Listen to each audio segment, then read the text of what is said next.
Well, if you agree with my politics, if you agree with my worldview, if you're singing from the same hymnal, you'll probably see the world through the same lens as me as to how we give out retirement planning advice.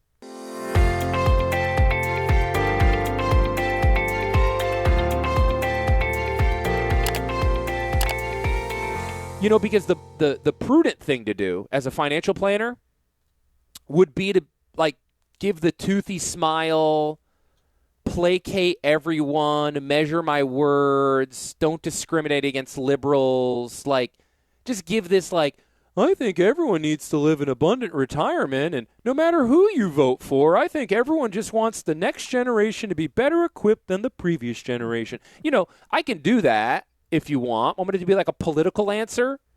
Or do you want me to call it as I see it? Because we'll do the same thing when you lean into my company for your retirement plan.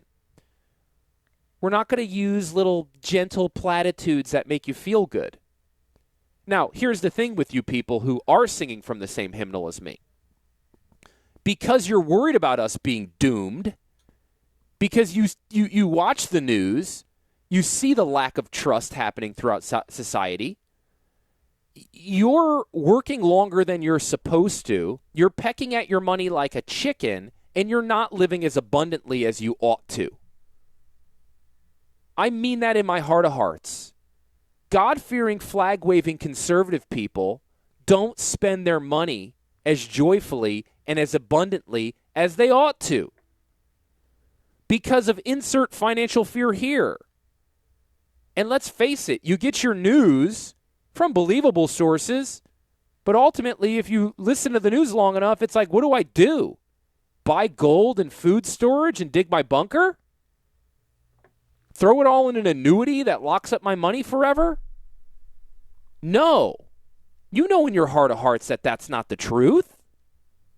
You know in your soul that that's not a prudent way to move forward.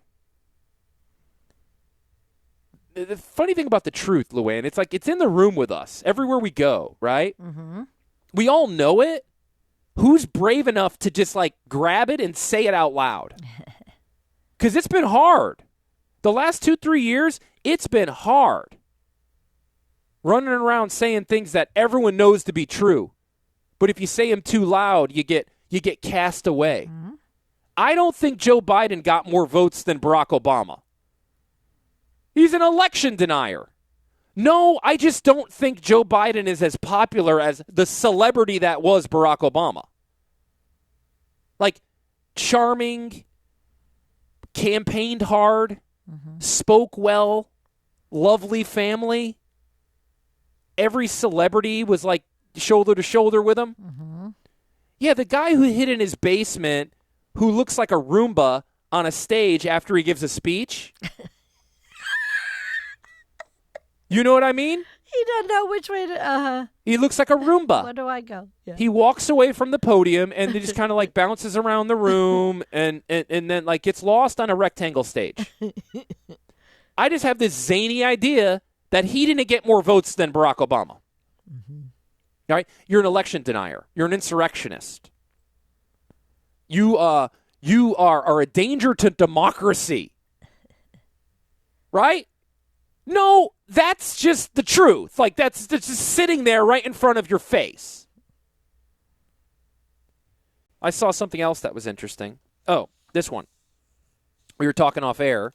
The other topic of the show today is it's been 15 years since the Great Recession. Mm-hmm. And even though our economy's recovered, in some ways, baby boomers are still feeling the impact. Yeah. We'll tell you more in just a moment. Look, I'm reading from the script. Thanks for joining us. That's my line.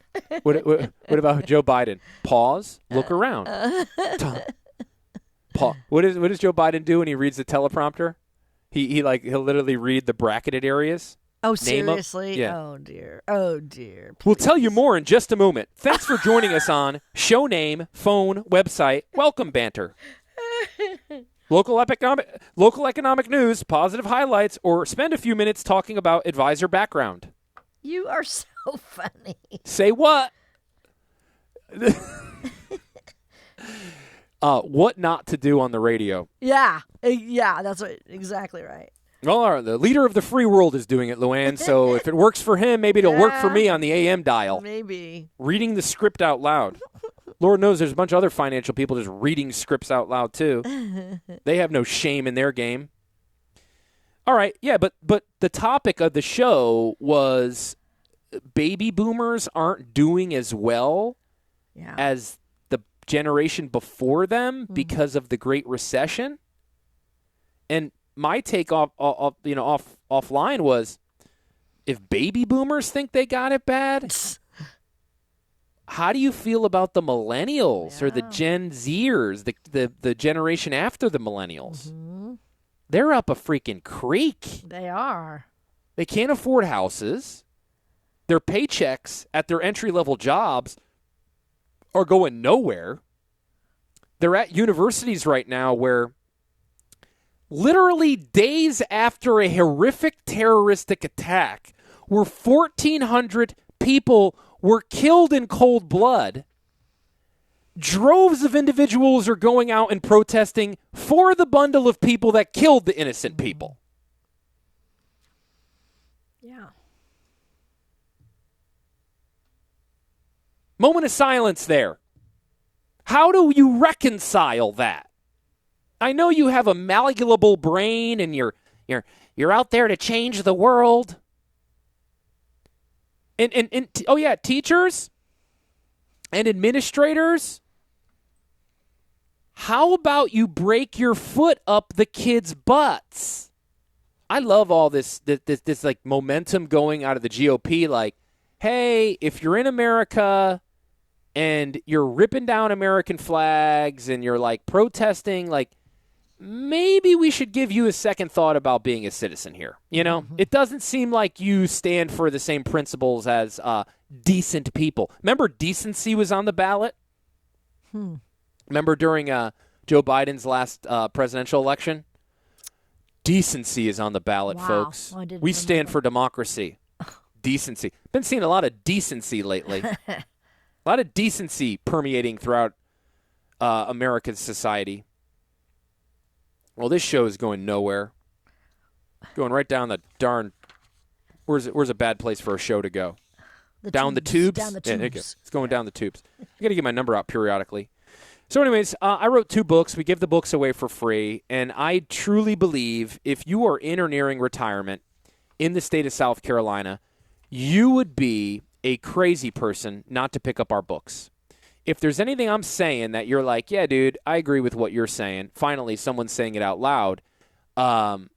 You'll like the financial advice we give out, right? Because the financial advice we give out isn't politically charged. It's not like we're telling you guys to all like invest all your money in like old crusty conservative companies. Put all your money in fracking companies. That's the way to go. That is certainly not our advice. But our advice is to look at the world through a sensical lens. Grab the truth out of the air and say it out loud. If 51% of society thinks Joe Biden is better equipped to lead the free world in our next presidential election, you ought to put some safety mechanisms within your portfolio. Maybe buying and hanging on for dear life is not the best course forward. Maybe the 60-40 model isn't the best thing to do when interest rates go up 300%. Maybe buying a fixed instrument that's yielding 6%, which you can get right now, is a prudent way to kick the can down the road for a few years.